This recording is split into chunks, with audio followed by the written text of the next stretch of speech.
Brexit is everywhere. You wake up in the morning and pour yourself a big old bowl of Brexit.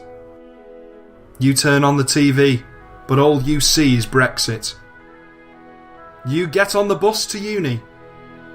You take a look at the driver. That's right. He's the physical embodiment of Brexit. Now, you'd have to have been living under a rock to escape all of this talk about Brexit. But what does it mean, and how will it affect you and your student life? My name is James Bosson, and I'm a student at the University of Manchester. Now, like a lot of other students up and down the country, I've been pretty worried about what I stand to lose if Brexit actually goes ahead as planned. So, to help me try and wrap my head around some of what the UK actually gains from its membership of the European Union, as well as what the EU does for Manchester, its universities, and all the students here, I got the chance to sit down with the University of Manchester's very own Professor Dimitris Papadimitriou, a certified expert on all things EU. To begin our interview, I wanted to ask Dimitris about something a little closer to home. So, first of all, thank you for agreeing to meet. It's a pleasure.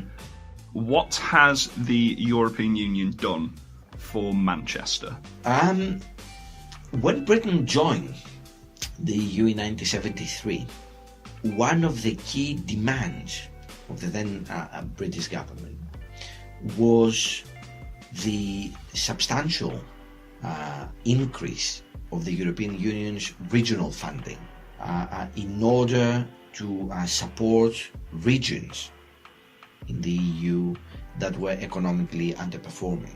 Back in the 1970s, one of the big issues for the British government, and the kind of elements of that we can see it even today, had to do with how European and national funding could be utilized in a smart way to improve the economic fortunes of areas that suffered post-industrial decline. Mm-hmm. If we were having this discussion 40 years ago, people would point to Manchester as a prime example of a region suffering that post-industrial decline, suffering very big social problems, suffering substantial deprivation and so on. Liverpool would be the same. Mm-hmm. South Yorkshire will be the same. The south west of the country would be the same, right? Manchester has indeed received huge amounts of money from the EU over the past few decades. Just to give you an example, even the Oxford Road, the university corridor that connects Manchester University with Manchester Metropolitan University and so on, has been partly funded by the EU. Mm-hmm. The road you and I used to go to work or to study every day is financed by the EU. Mm-hmm. The development in Salford Quays has also attracted substantial EU funding. In every city centre in the northwest, there has been. The tram was also partly financed by the EU.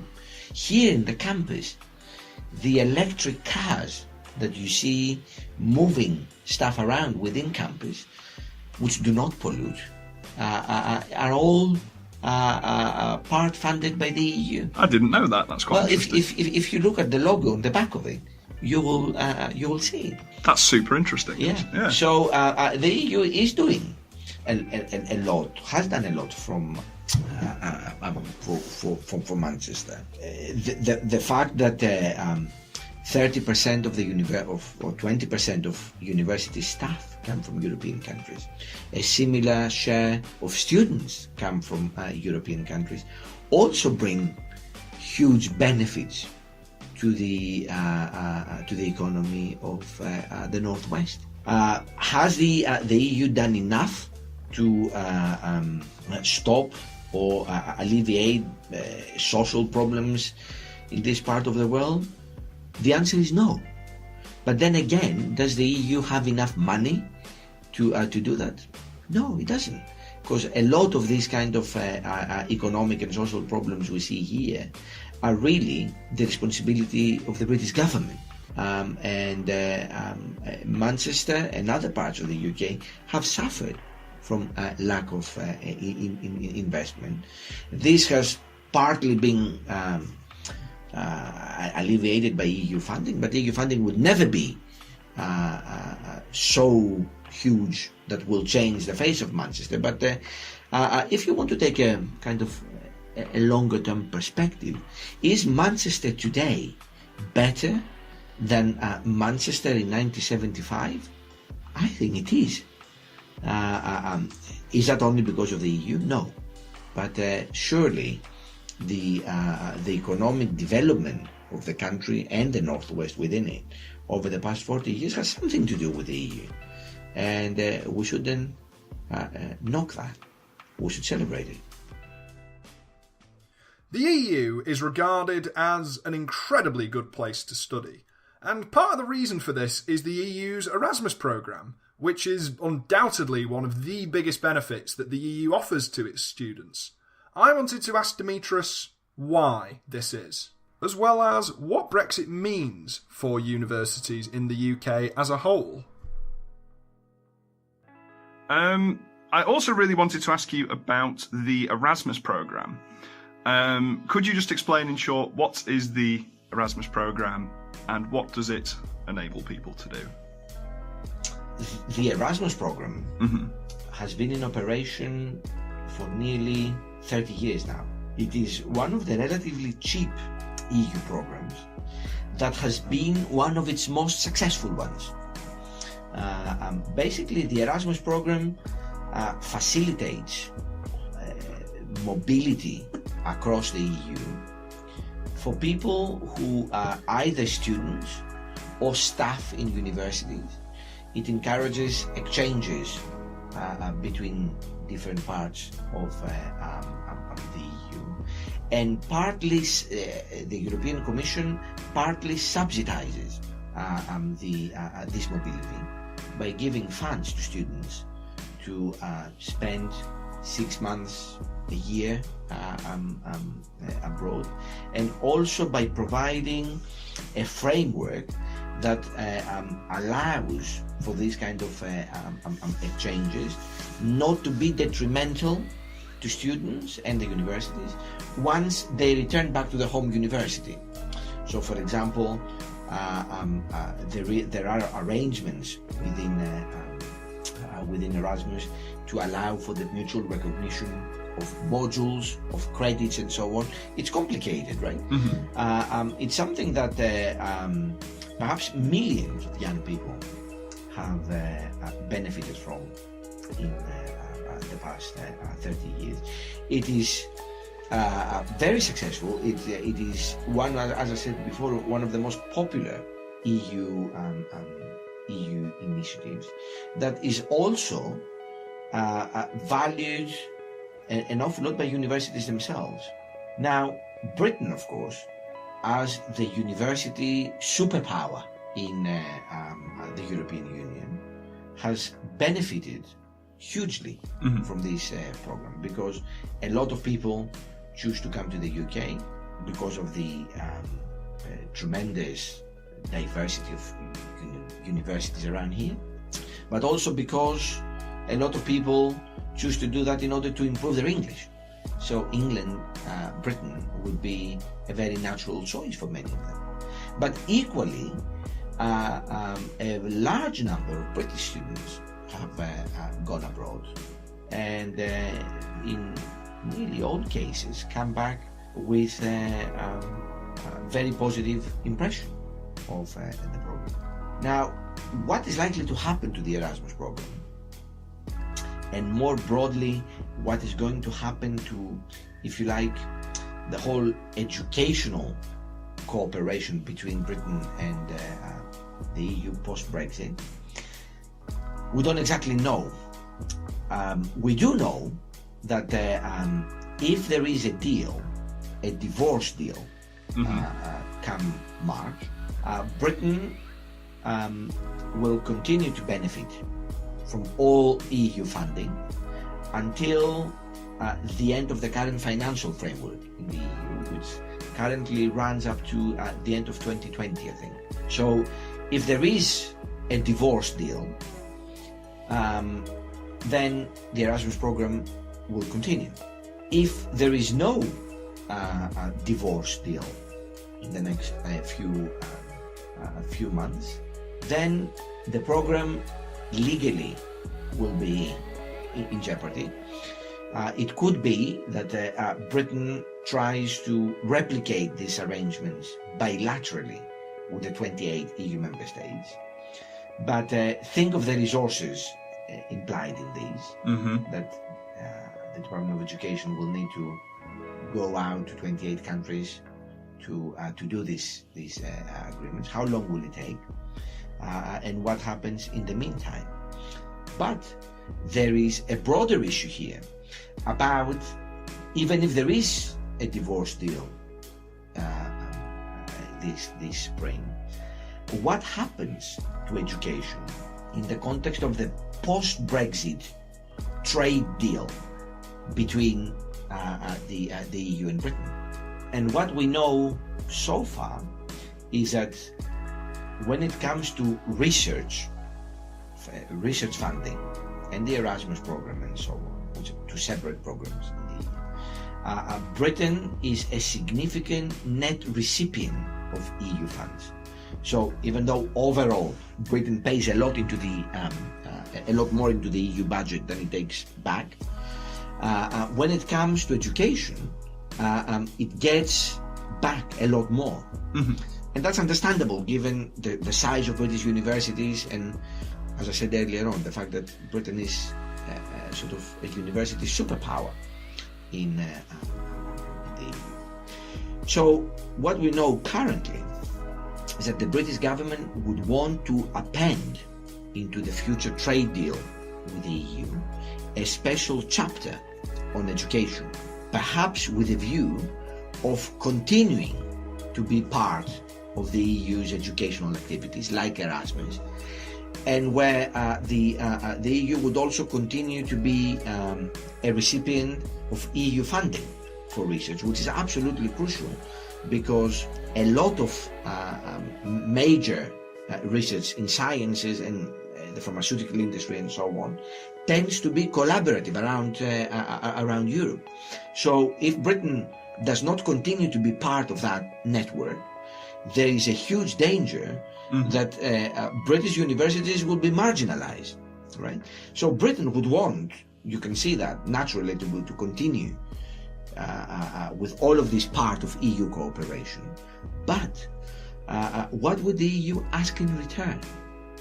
Could it be that in order for Britain to remain part of these EU educational activities, Britain is asked to pay a fee like Norway does, like Switzerland does? How big that fee will be, right?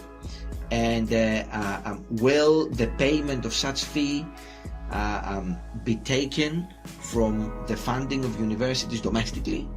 That is something that not many people are discussing right now. There is another issue, which is how are Europeans likely to respond to the British request to have an educational chapter or agreement appended to the post-Brexit trade deal with the EU. For example, why would the French or the Germans or the Dutch, for that matter, and others, not try to undermine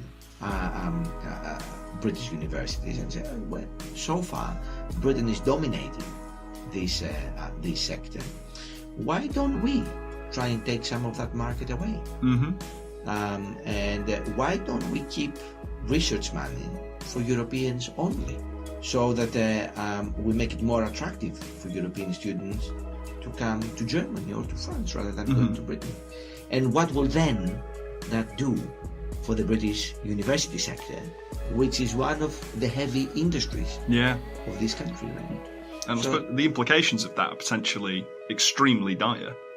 extremely dire in terms of the prestige of British universities, but more broadly in terms of the British soft power around the world, right? Because obviously Britain right now educates a substantial part of the global elite in this country. That brings with it significant sort of soft power benefits to Britain, links with other parts of the world, connections, sympathies with what goes on in Britain. So there are significant dangers here.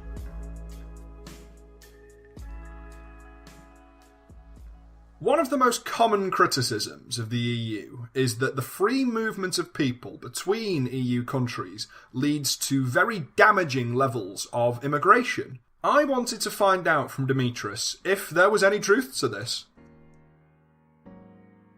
I was hoping to ask you a little bit about freedom of movement within the European Union as well. Do you think it benefits the British people to have access to freedom of movement? I think that the answer to this is relatively straightforward.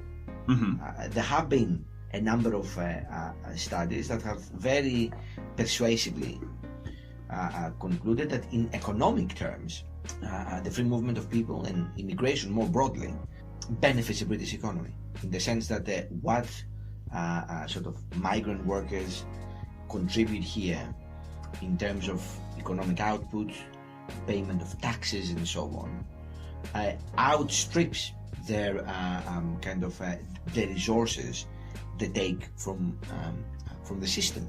And that's not hard to understand why, because in the lifetime of a normal person, you and I, our parents, sort of families and so on, we are all a lot more expensive for the state when we are young, when we're very young, and when we're very old, right?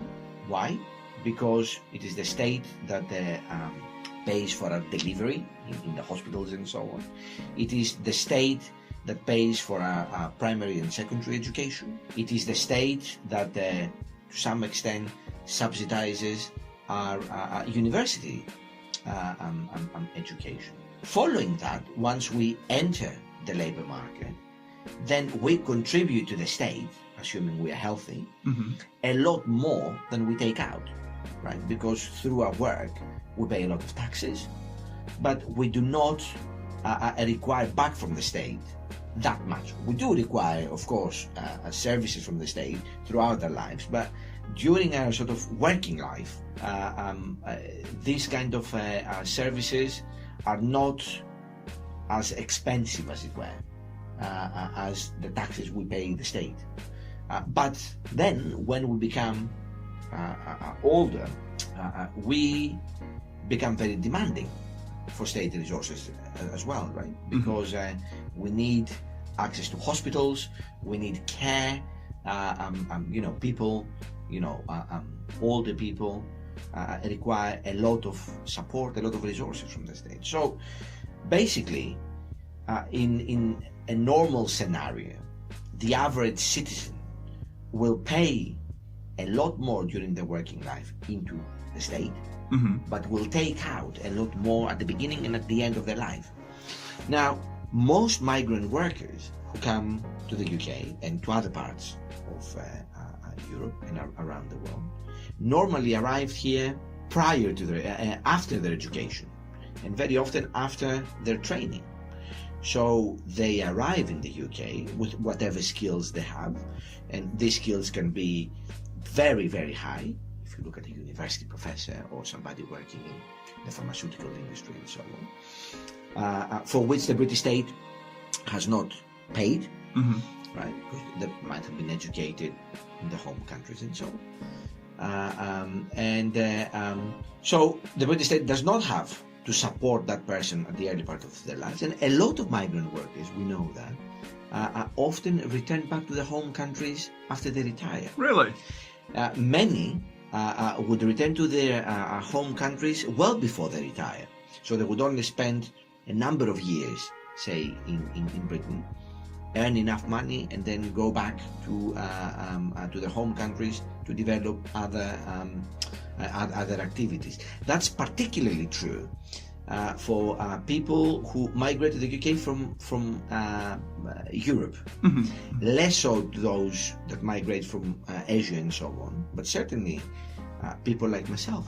I was educated in Greece. The British state didn't have to pay for me. They paid for my PhD, I guess, partly. But then I'm spending my working life here. I find it unlikely that I will retire in Huddersfield in my old age. I can think of better places in Greece to retire. Well, I think that's to the detriment of Huddersfield. Well, absolutely, and probably to the detriment of me. But you see the logic here, yes, right? Of course. That helps you.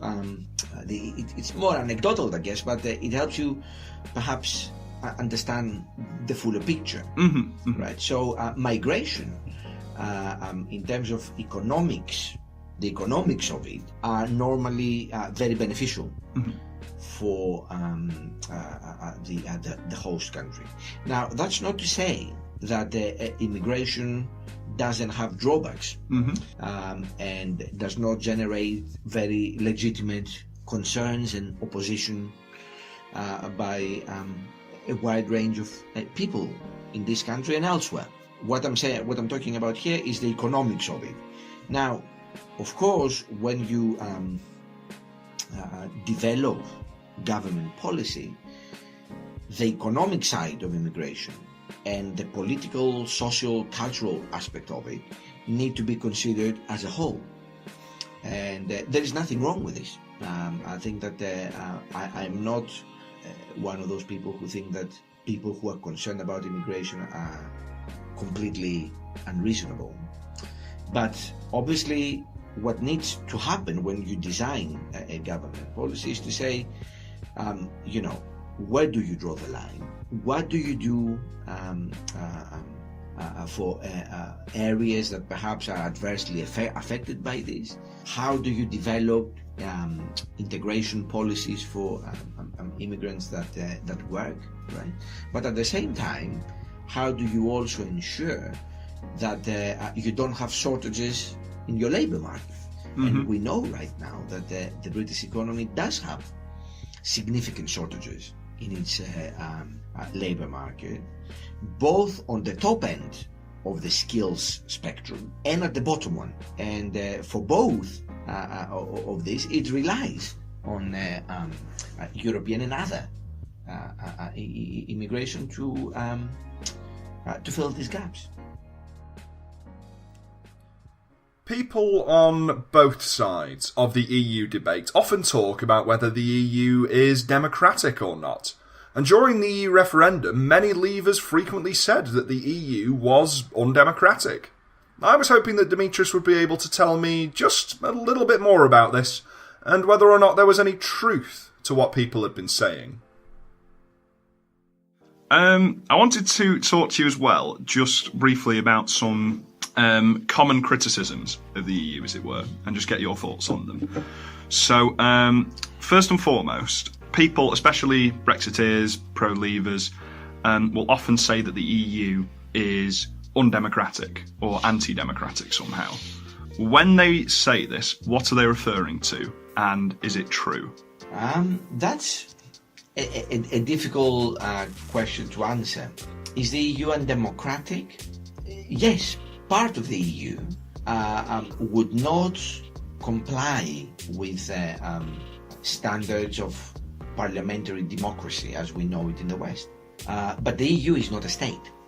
So there is always a danger here that we expect from the EU to be judged on this front with a yardstick that is very similar to the one we use for judging democracy at our own countries. And that's not always very useful because the European Union is not a state. It's a union of states, of sovereign states.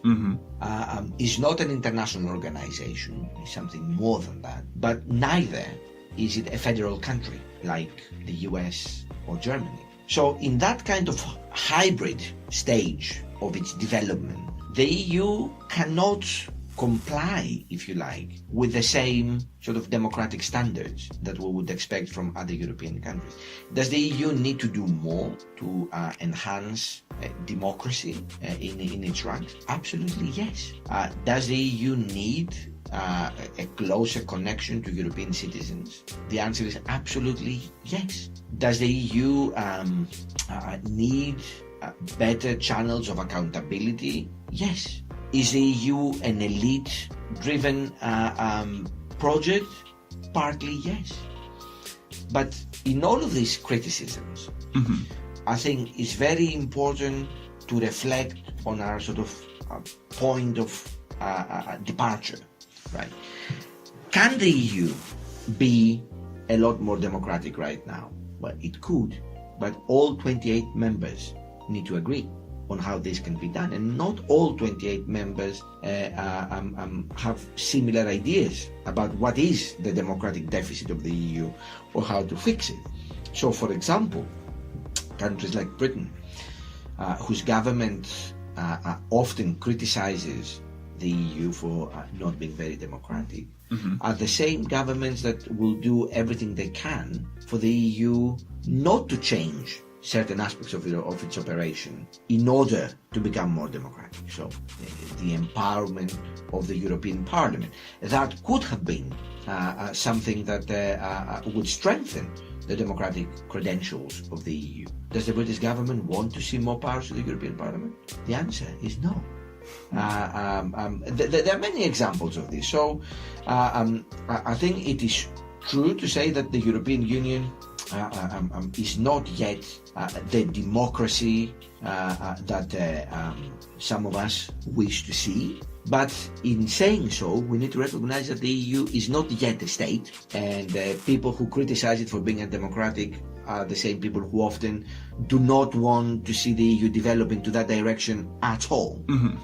And what we also need to consider is how democratic are our own national systems that we very often use as models of democracy, whereas in fact they are not exactly models. And finally and crucially, how do you improve the European Union? Do you improve it from within, or do you say it can be done and therefore I'd rather be out? I am of a persuasion that it's better to stay in and improve it, but with a clear agenda and with a sense of direction. Others, and clearly in this country, they seem to be a majority, at least as we saw it in the referendum, think that it's better to do it, not to bother. I think the majority in this case is wrong. Thank you very much, Dimitris. Yeah. Does it make sense, yeah? Yeah, perfectly. This special podcast was recorded in association with Fuse FM and the Manchester Media Group. Thank you massively to anyone who has taken the time to listen. And of course, thank you to Dimitris for taking the time out of his very busy schedule to meet with me and let me pick his brain. I've been James Bosson.